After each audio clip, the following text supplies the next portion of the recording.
Ça va ou quoi les gars? Bon, aujourd'hui là on va chercher une petite Mini Countryman modèle S. Alors je sais pas si on dit Cooper S ou juste S. En tout cas c'est la version sport 1,6 litre THP avec un petit souci, manque de compression sur un des cylindres. 4 roues motrices, sinon nickel apparemment la carrosserie et l'intérieur aussi. On va voir ce que c'est. Pour moi je pense comme ça que c'est un piston percé ou alors une soupape qui s'est cassée ou qui a fondu, mais je pense plutôt un piston. Voilà, on verra au démontage ce que ça donne. Et là il me reste 5 heures de route, 430 km. Voilà, la voiture elle est du côté de Alès dans le sud. Et puis voilà, hein. On se retrouve tout à l'heure pour la découvrir. Bon, là on est à la station. Voilà, petit café, tranquillement. La remorque elle est là. Et on continue la route, hein. Plus que 3 heures et quelques.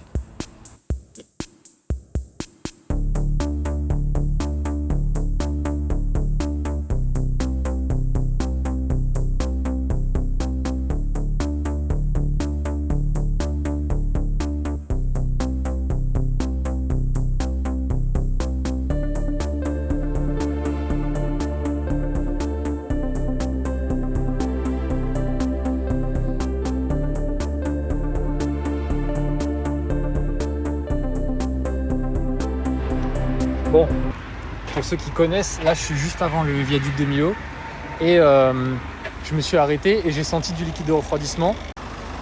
Donc voilà, là j'ai remis de l'eau, j'en ai remis parce que le bocal était vide et quand je l'ai ouvert il y a eu plein de pression.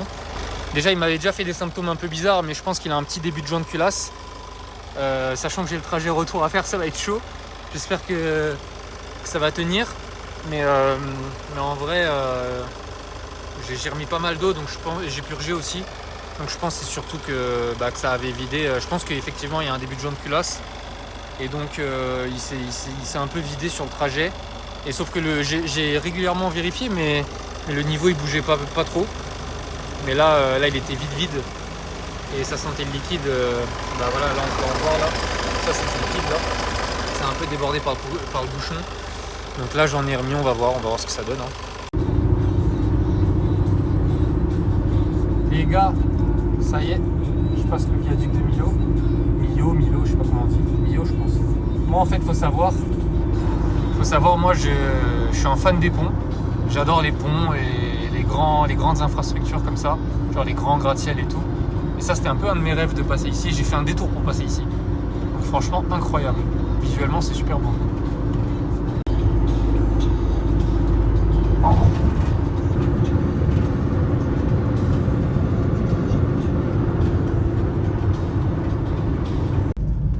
Bon, c'est la galère là. Je suis obligé de m'arrêter toutes les 5 minutes pour remettre de l'eau. Mais par contre, la route elle est super belle. Là, pour ceux qui connaissent, on est entre Millau et Alès à peu près. Très belle route. Je crois qu'on est dans les Cévennes, il me semble. Donc je surveille la température, mais c'est l'enfer. Heureusement qu'il y a ces belles routes. A few moments later. Bon bah voilà, je suis en panne, il fait nuit. En panne là pour le coup, hein. Donc là ce qui s'est passé c'est que j'ai comme je vous avais dit, hein, j'ai essayé d'avancer. À un moment elle a coupé, voyant stop machin, elle a coupé d'elle-même, j'ai pas pu la redémarrer. Et quand j'essaie de la redémarrer ça fait tac, comme si le démarreur était bloqué par quelque chose. Donc à mon avis il y a un peu de liquide de refroidissement qui est passé dans les cylindres. Et donc l'eau est incompressible, donc le piston ne monte pas, donc le moteur ne tourne pas. Donc j'ai appelé le dépanneur. En plus j'ai une assurance de merde. J'ai le droit à 200 balles de dépannage en plafond et pas de rapatriement. Enfin si, j'ai 50 € de taxi. Bon, le point positif c'est que là ça fait au moins 30 minutes que je suis là. Là j'ai essayé de redémarrer et il a quand même redémarré, donc et il tourne rond. Donc je me suis dit j'espère que j'ai pas tordu une bielle ou quoi. Donc là ça n'a pas l'air d'être le cas. Et maintenant j'attends le dépanneur. Voilà. Et je suis à je sais même pas où je suis. Je suis dans l'Hérault, je crois, ou le Gard, un des deux. Donc voilà, là j'attends gentiment. Le camion est là. Moi je suis sur la remorque.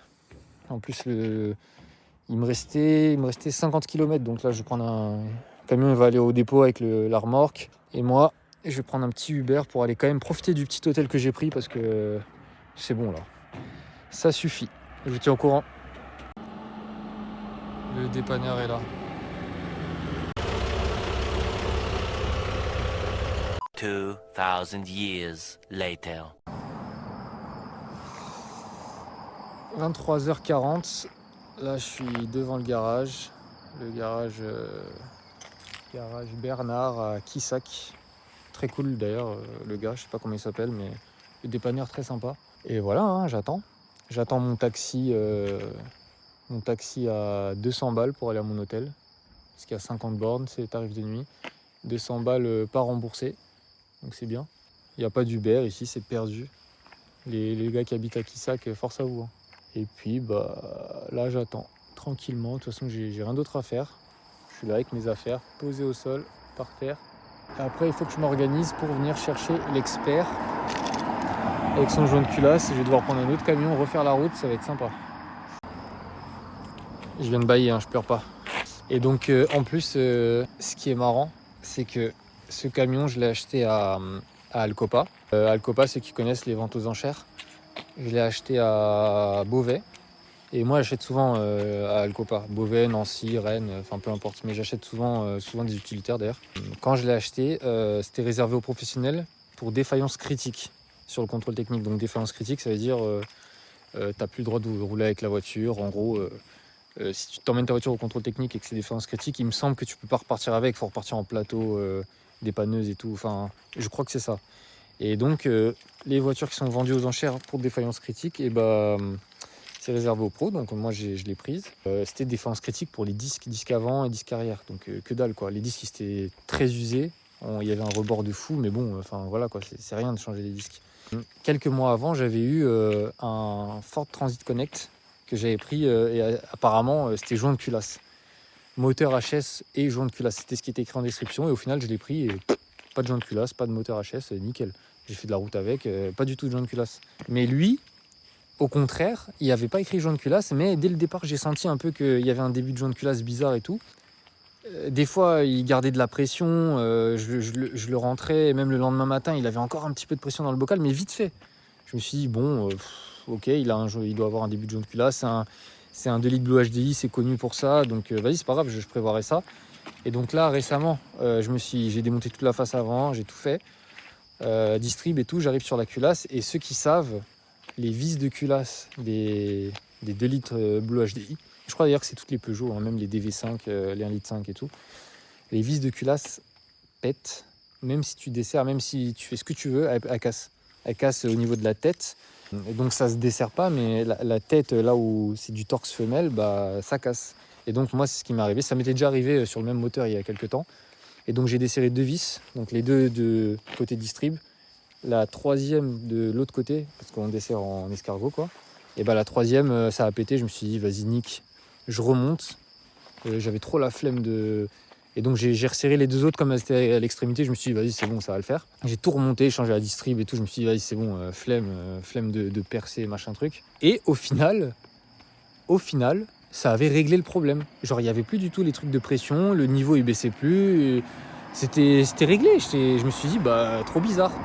Et hier, j'en parlais. J'ai dû faire ça il y a un mois. Je fais au moins 1000 bornes depuis. Hein.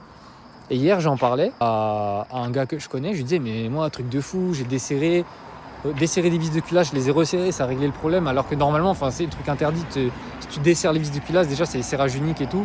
C'est vraiment un truc de cochon de faire ça. Mais moi, vas-y, j'avais la flemme. C'était ma voiture et tout, flemme. Au final, c'était passé. Et là, j'ai fait les 600 km. J'ai passé le viaduc, juste avant le viaduc. À chaque arrêt, j'ai contrôlé le niveau, il bougeait pas du tout. Et en fait, à un moment, je suis passé dans une zone où il y avait pas mal de montées et tout, un peu en charge et tout. Et ouais, quand je me suis arrêté, j'ai senti le liquide et là, le bocal il était vide et c'est là où j'ai commencé à vous faire les vidéos. Et donc le joint, il a pété là où j'ai remis les deux vis, je pense. Hein. Et du coup, je peux m'en prendre qu'à moi-même en vrai. Hein. J'avais qu'à m'en occuper quand c'était démonté et à pas avoir la flemme. Là maintenant, je me retrouve à refaire l'aller-retour, machin truc, c'est mort. Mais voilà, donc là je suis en train de réfléchir qu'il va falloir que j'enlève cette vis cassée. Ça va être chiant. Mais en vrai, j'en suis pas à mon premier coup. Il y a quelques mois, je suis parti à Bordeaux acheter un PureTech. J'ai acheté une 308, 1 litre de PureTech, la bleue là sur laquelle j'ai fait l'accéléré. Donc nickel et tout. Le gars avait eu une bougie qui avait fondu, mais c'est tout. Il lui avait dit ouais, bougie fondue, peut-être des morceaux dans le moteur. Enfin chez Peugeot quoi. Donc changement moteur, devis à 9 000 €. Le mec il voulait s'en séparer, il avait des enfants et tout, il voulait pas prendre de risques. Donc moi je me suis dit bon, la bougie elle a fondu parce que voilà, il était en vacances, il faisait chaud et tout. Je suis allé avec des bougies, j'ai changé et je me suis dit je prends le risque de faire la route retour.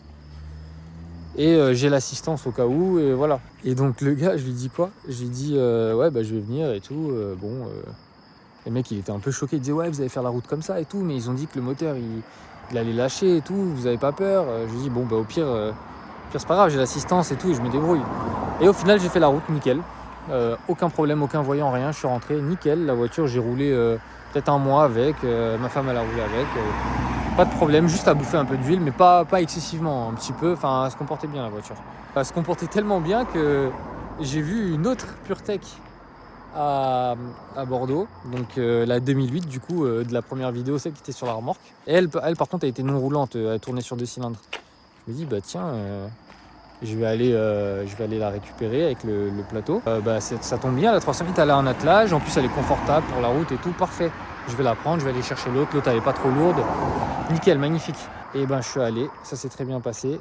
Quand j'ai pris la voiture, on a fait à peine, 30 bornes. Et là, voyant moteur sur une montée en plus sur l'autoroute, voyant moteur, perte de puissance, tout ce que tu veux, enfin les PureTech quoi. La voiture elle s'arrête, j'arrive plus à avancer et tout. Là par contre j'étais avec une autre assurance, c'était Direct Assurance qui était beaucoup mieux que Olivier Assurance là, et celle d'aujourd'hui. Donc Direct Assurance c'était cool. Et donc ils me prennent la voiture, ils la rapatrient à leur dépôt, le dépanneur. Donc la voiture plus la remorque et la voiture qui est sur la remorque. Donc ensuite Direct Assurance ils payent à moi et mon pote le taxi jusqu'à la gare de Bordeaux, le train de Bordeaux à machin. Donc après avec mon pote le lendemain on a trouvé 2 camions, un jumper, les anciens là 2 litres 2 et un sprinter d'il y a 30 ans avec des attelages. On a loué une autre remorque et on est descendu tous les deux comme ça. On a pris la 308 sur une remorque et la remorque du coup avec la 2008. Et on est remonté. Et là, aujourd'hui, presque le même cas de figure. Sauf que bon, là, je peux venir tout seul, mais voilà quoi. Donc du coup, je me tâte. Je sais pas ce que je vais faire de la Mini que je devais acheter. Est-ce que je l'achète? Est-ce que je l'achète pas? Est-ce que je sais pas trop. À voir, je vais voir. Ça y est les gars, arrivé à l'hôtel. 1h30 du matin. Voilà, enfin on y est. Maintenant, on va pouvoir se reposer et demain, je sais même pas encore ce que je vais faire. Je vais regarder ça, je vais regarder ce qui est le plus intéressant. Bon, allez, à demain. Bon, là, j'ai passé une petite nuit sympa. L'hôtel en vrai était pas mal. Petite clim et tout, donc c'était cool. Là, j'attends un taxi qui m'emmènera à la gare. Alors, je sais pas si ça va être Nîmes ou Avignon parce que je suis entre les deux pour prendre le TGV ensuite vers Paris. Donc je suis en train de voir. Du coup je vais aller à la gare à Paris. Et donc après à Paris je vais prendre un autre utilitaire. Revenir chercher mon expert avec la remorque. Et pour la Mini je sais pas. Pour l'instant je sais pas. On va voir. Finalement j'ai réussi à me démerder avec l'assurance. Donc là j'attends le taxi qui m'emmène à la gare de Nîmes. Et de la gare de Nîmes je prends le TGV à 14h. Et j'arrive à Paris vers 17h à peu près, s'il n'y a pas de perturbation. Hein. Et ensuite à Paris, je prends un Citroën Jumper. Je pense que je vais quand même m'arrêter chez moi vite fait. Et ensuite je repars récupérer mon expert. Et puis voilà. Hein.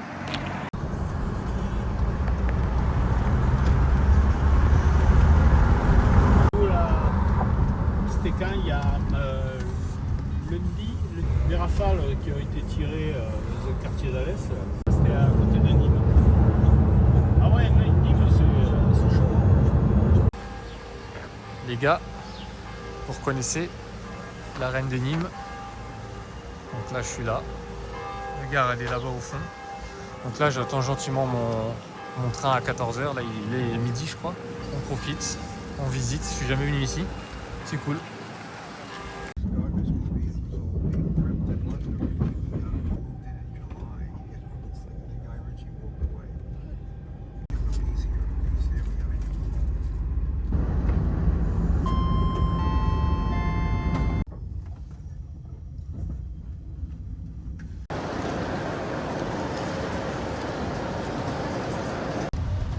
Ça y est les gars, j'ai récupéré le jumper. J'espère qu'avec lui il n'y aura pas de soucis. Que je vous referai pas une vidéo au bord de la route en panne et en warning là. Franchement ça serait vraiment chiant là. Là je vais passer chez moi, manger, me poser un peu et ensuite je reprends la route. Je sais pas à quelle heure précisément, mais je vais me poser un peu quand même. Et je verrai quand je le sens, quand j'ai envie d'y aller, j'y vais. Oh, c'est quoi cette chaussée de fou là? C'est chaud là. Ah, ça rend moins à l'image que ce que c'est. Ok, c'est reparti. Là, il est minuit et demi. J'ai même pas dormi, mais je me suis un peu posé, je me suis douché. Je suis un peu fatigué, mais je pense que ça va aller là. Et au pire, j'ai pris une petite couette. Ah bah non, j'ai oublié ma couette. Bon, bah je vais chercher ma couette. Il faudra que je fasse le plein sur la route. J'ai fait le plein de gâteaux en tout cas. Ah, des chips, des Kinder, des boissons, des petits marsupilami qui fait plaisir.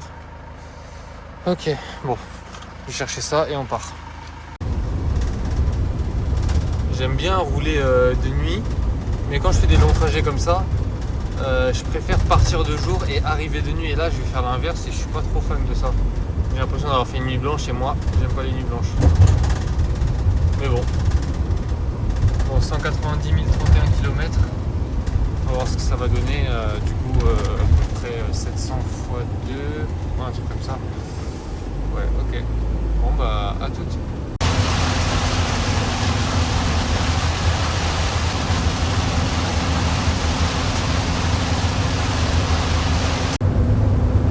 J'ai comme une sensation de déjà vu.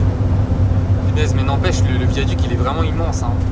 Moi, je trouve ça super beau. Franchement, comme je disais la dernière fois que je suis passé, donc il y a 2 jours, moi j'aime trop les trucs, les grandes infrastructures comme ça. Depuis que je suis petit, je sais pas en quelle année il a été construit, mais j'ai regardé le reportage de la construction du viaduc. C'est super intéressant, franchement, c'est gigantesque. Qu'est-ce qu'ils sont venus mettre ça dans un endroit paumé? Ouais, donc là on arrive à l'endroit où hier sur l'autoroute, j'ai le moteur qui a coupé. Ça m'avait écrit stop et tout, ça a commencé vraiment à surchauffer. Et donc là après j'ai laissé couler. J'ai quand même fait 50 bornes après en remettant de l'eau et tout à chaque fois. Je suis sorti ici donc à l'air du Kailar. Et ensuite là j'ai attendu, j'ai regardé, j'ai fait les tests de joint de culasse. Ensuite je suis reparti comme ça et là après j'ai traversé vraiment dans les villages pendant 50 km avant que vraiment on arrive au point où il y a le dépanneur quoi. Quand je suis arrivé là il devait être 18h et quand le dépanneur il est arrivé c'était vers 23h. Donc on va pas se jeter l'œil mais on a déjà passé ce point là, c'est pas mal. Je trouve que cette zone elle ressemble vachement au Portugal. Le sud du Portugal, l'Algarve pour ceux qui connaissent, je trouve que ça ressemble pas mal. Et les maisons claires comme ça avec les tuiles claires aussi, ouais, j'ai l'impression d'être au Portugal. Ça y est, je suis arrivé. Donc là maintenant plus qu'à atteler et après c'est reparti dans l'autre sens. Voilà, là il est pas mal. Donc là si on baisse ici en tournant, ça devrait normalement. Voilà, nickel. C'est bon, on peut y aller. Le GPS il m'a fait passer par une route de fou là. Les paysages ici, waouh, on dirait qu'on est dans un autre pays. Je suis fan des Cévennes. Là j'ai vu le panneau tout à l'heure, je suis dans la Lozère là, département de la Lozère. Et bah c'est très très beau. Je reviendrai. Il est 21h20, il me reste à peu près 290 km. Au début de la route il y avait pas mal de vent, donc la remorque derrière elle oscillait, je pouvais pas dépasser les 90. Sinon ça faisait trop peur. La remorque a commencé à tanguer dans tous les sens. Il y a un mot pour ça d'ailleurs. Elle louvoyait, voilà. Elle louvoyait la remorque. Et là, ça va, j'arrive à tenir 110, 110 tranquillement. Parce que c'est plus plat, il y a moins de vent. Depuis que j'ai passé Clermont-Ferrand, en dessous c'est plus montagneux et tout, il y a un peu plus de vent. D'ailleurs, il démarre toujours, hein, je l'ai démarré, il démarre, il a l'air de bien tourner. J'espère qu'il n'y a pas une bielle qui s'est tordue. Logiquement ça devrait claquer, mais est-ce que je ferais, c'est que je testerais, une fois que j'enlèverai la culasse pour faire le joint de culasse, je ferai tourner tous les pistons le plus haut possible et je regarderai s'ils arrivent tous aussi haut les uns que les autres. S'il y en a un qui va un peu plus bas, ça veut dire que la bielle est tordue. Comme elle n'est pas droite, bah, du coup il ira moins haut. J'espère que non, mais j'ai pas l'impression. Bon, on va pas se jeter l'œil. Et puis la Mini, au final, je suis passé la voir. C'est trop dommage parce qu'elle est super propre. J'ai passé la caméra endoscopique dedans. Il y a un piston qui est percé en fait sur le côté, comme ce qu'il y avait eu sur la PureTech 2. Donc je sais pas encore si je vais la prendre, ce que je vais faire. Je vais déjà rentrer, m'occuper de l'expert et on verra après. Bon, du coup, je vous montre juste le phénomène. Là, vous voyez, bon, là j'ai un peu réduit la vitesse. Ça me faisait un peu trop, mais même comme ça. En fait, ça dépend des moments. Mais je sais pas si vous voyez. Voilà, la remorque, elle tangue derrière.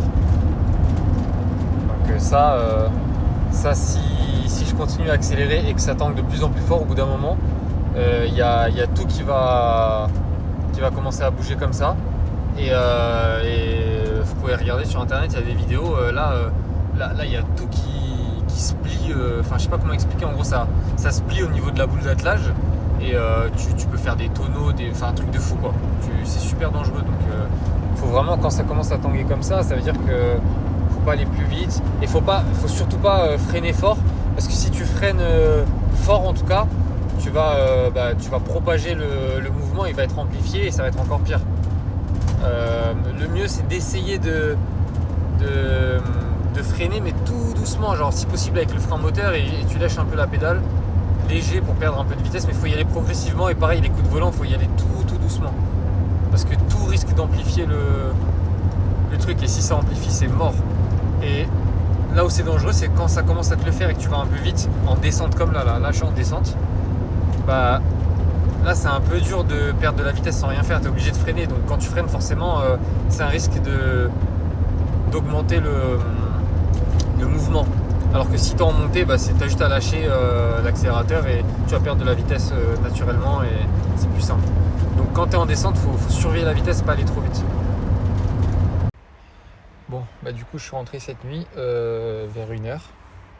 Là on est le lendemain, il est midi. J'ai fait la grasse ce matin avec toute cette route là. Là il est midi, j'ai le temps d'enlever la voiture parce que hier du coup je suis arrivé, j'ai laissé dans la rue le camion avec la remorque. Enfin j'ai rien bougé quoi, j'ai tout laissé comme ça. Donc là quand je me suis réveillé j'ai tout bougé, j'ai rentré le camion, l'expert. J'ai fait aussi d'autres trucs que j'avais à faire. Et donc là je vais vous montrer le test du joint de culasse.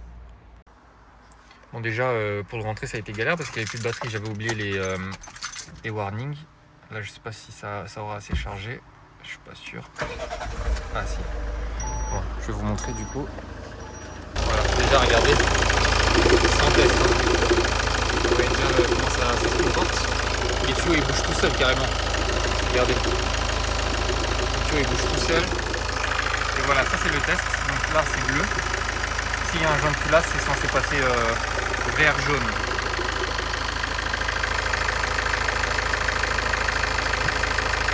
Et voilà. Vous voyez, c'est jaune directement. Donc là il n'y a pas de photo. Là la pression, là c'est ouvert. Imaginez quand je fermais. Hier à un moment j'ai roulé avec le truc fermé. Quand je l'ai ouvert, ça a giclé mais genre au-dessus du capot. Enfin c'était n'importe quoi. Bon bah voilà, tout ce que j'ai dû enlever pour avoir de la place à l'avant. Alors peut-être qu'il y en a qui le font sans, mais franchement dans cette zone là il y a tellement de trucs à enlever que moi j'ai enlevé la face avant, j'ai enlevé le radiateur pour être tranquille, j'ai laissé le condenseur pour pas avoir besoin de recharger après et voilà. Donc là on a la culasse, là le turbo qui est derrière et le souci, donc vous voyez ces vis là c'est de la merde. Ça c'est les vis de culasse, il y en a une là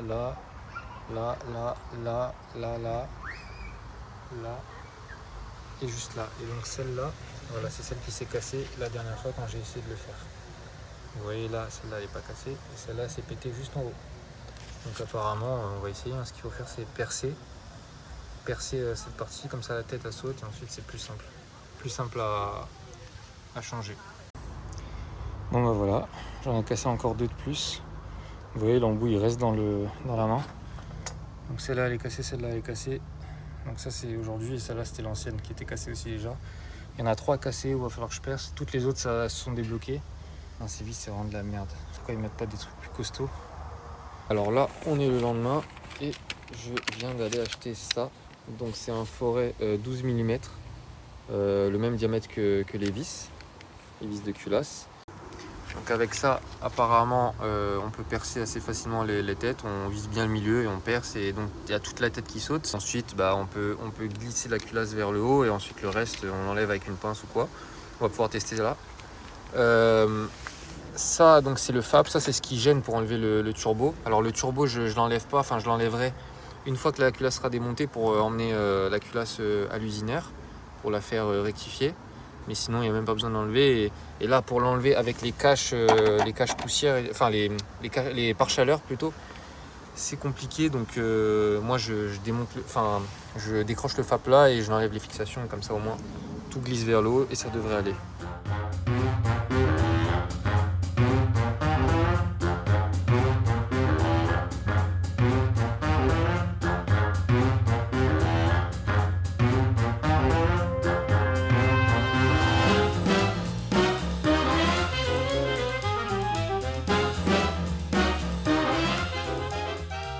Bon bah le voilà, le fameux. Bon là c'est de l'huile qui a coulé de la culasse.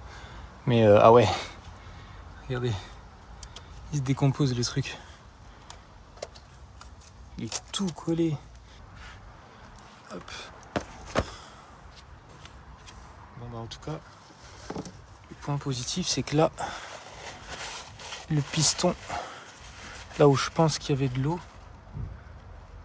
a l'air en bon état. Enfin quoique, est-ce que c'est ici qu'il y avait de l'eau? Je suis même pas sûr. En tout cas celui-là il monte bien tout en haut. Bon après évidemment je ferai tourner le moteur pour voir s'ils montent tous au même niveau. J'étais en train d'essayer d'analyser le joint. Donc là par exemple ici vous voyez, ici c'est assez clair. Et là c'est un peu plus foncé et là pareil. Donc je pense que c'est par là. Genre là les gaz qui sont là, ils passaient par là et puis ils allaient dans le liquide là. Et pareil ici, surtout ici même. Donc j'ai l'impression, hein, c'est le seul endroit où je vois. Et ça aussi, entre les cylindres, j'ai l'impression aussi qu'il y avait un passage de gaz. Même là c'est un peu noir. Et en plus, je trouvais que le camion, il n'avait pas toute sa puissance. Il n'a pas l'air d'avoir 180 chevaux. Donc je me demande si ça va changer quelque chose. Bon, on verra. Hein. Après, peut-être que je me trompe. Mais en tout cas, là, le joint, il est tabassé. Et là, il y a un bout qui dépasse. Ah ouais, non, il est tout tordu et tout. Ah, j'ai vraiment l'impression que ça passait entre les cylindres. Là pareil ici c'est un peu foncé. Et le point positif aussi c'est ça là, regardez. Hop, ils viennent tout seuls. Ça franchement j'avais peur que ça soit compliqué mais non ça vient tout seul. En fait c'est vraiment la tête des vis. Comme il n'y a pas de rondelles, et bah sont grippées. Donc je sais pas ce qu'on peut faire pour éviter de les casser mais c'est mal foutu quand même. Maintenant, plus qu'à enlever le turbo de là et l'emmener chez le rectifieur.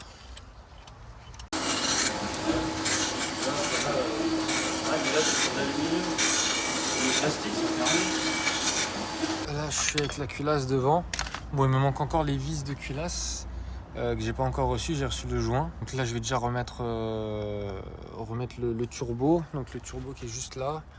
Avec le joint, je vais remettre l'ancien joint de collecteur. Celui qui n'est pas content, bah, c'est pareil. De toute façon, vous allez faire quoi? Voilà, je vais remettre le joint, personne ne va rien faire. Et ça a très bien marché, nickel. Mettre le joint sur le bloc, mettre la culasse par-dessus. Et puis les vis, bah, dès que je les reçois, après il y aura juste à visser quoi. J'ai reçu les pièces, les vis de culasse.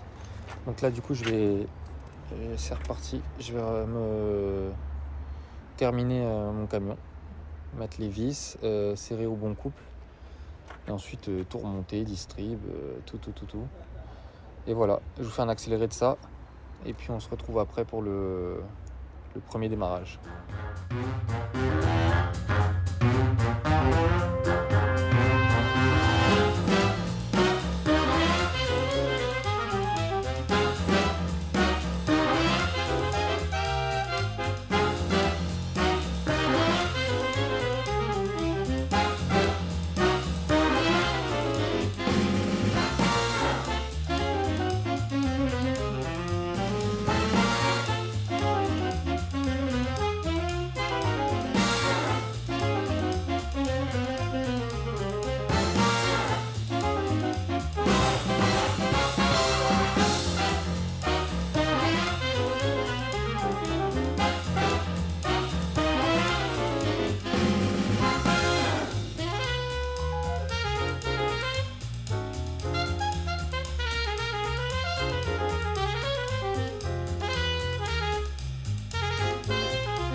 Donc là, ce que je vais faire, c'est que je vais juste le démarrer pour voir s'il démarre.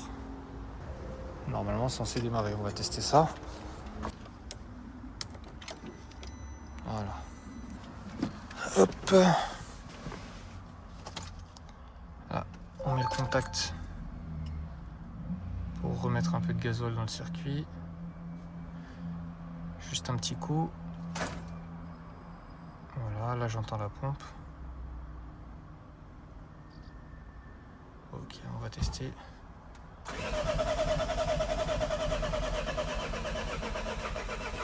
Ah, plus de batterie. Ok. Il a démarré.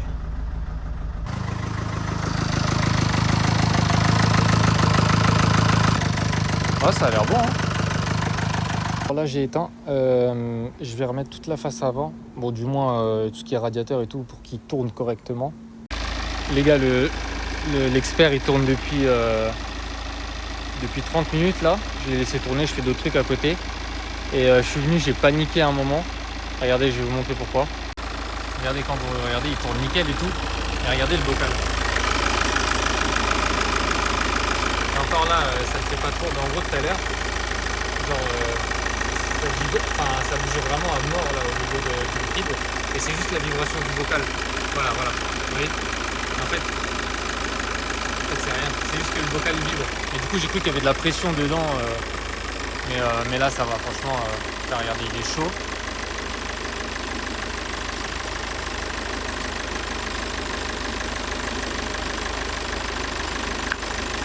Vous voyez, il y a la pression normale. Ça y est les gars, l'expert reroule, pas de voyant, pas de surchauffe, j'ai dû faire 30 km là. Mais je sais pas si ça va tenir dans le temps parce que en fait on a enlevé pas mal de matière à l'usinaire. On a enlevé 3 dixièmes, sachant que le joint de culasse qui était posé de base, c'était un joint qui était déjà plus gros. Donc je sais pas s'il est sorti parce que je sais que d'origine les culasses il y a pas qu'une cote quoi. Des fois sortent plus petites, plus grosses, enfin bref. Et donc là il y avait 3 trous sur le joint. Vous savez il y a les trous sur les joints qui disent son épaisseur. Plus il y a de trous, plus le joint il est épais. Et donc il y avait 3 trous. Et moi j'en ai pris un avec 4 trous je crois. Et il n'y a pas plus gros. En gros c'était 1,35 mm mon joint. Et moi, celui qui était sur la voiture, et là j'en ai pris un de 1,45. Donc 1 dixième de plus, sachant qu'on a enlevé 3 dixièmes. Et sur un diesel, augmenter la compression comme ça, c'est un peu risqué. Donc là on est hors cote, normalement il faudrait changer de culasse. Donc bon, moi là j'avais pas le temps de chercher une culasse, tout ça. Donc on va voir combien de temps ça tient. En tout cas, là ça roule, hein. Pour l'instant, j'ai contrôlé, il n'y avait pas trop de surpression dans le bocal. Donc bon, espérons que ça tienne assez longtemps. Bon, de toute façon, je vais pas lui mettre de grosses charges à cet expert. Je vais pas aller rechercher de voiture avec ou quoi, vu l'histoire du joint de culasse. En tout cas, au niveau de la puissance, il est comme avant. Donc, je sais pas s'il a vraiment 180 chevaux ou s'il est bridé ou quoi, mais bon, de toute façon, je m'en fous. Je vais pas. Voilà, je vais laisser comme ça. Je vais pas me faire de stage 1 je sais pas quoi. Puis on va voir. Hein. Voilà. Donc, au final, on était parti pour aller récupérer une Mini, retaper la Mini, tout ça. Ça s'est complètement transformé. Et au final, c'est l'expert qu'on a retapé. Donc, bon, c'est les aléas de la mécanique, de l'achat-vente de voitures. Mais voilà, mais là il roule, donc c'est bien. Si vous avez kiffé, abonnez-vous. Il y aura plein d'aventures sur cette chaîne. Bon, j'espère pas des galères comme ça à chaque fois. Mais en tout cas, des voitures, récupérer des voitures qui marchent pas correctement ou qui marchent pas du tout, les remettre en route bien. Et puis voilà, si vous aimez la mécanique et les voitures, vous allez aimer. Et peut-être des motos aussi des fois. Si vous avez des conseils ou des remarques, n'hésitez pas en commentaire. Ciao!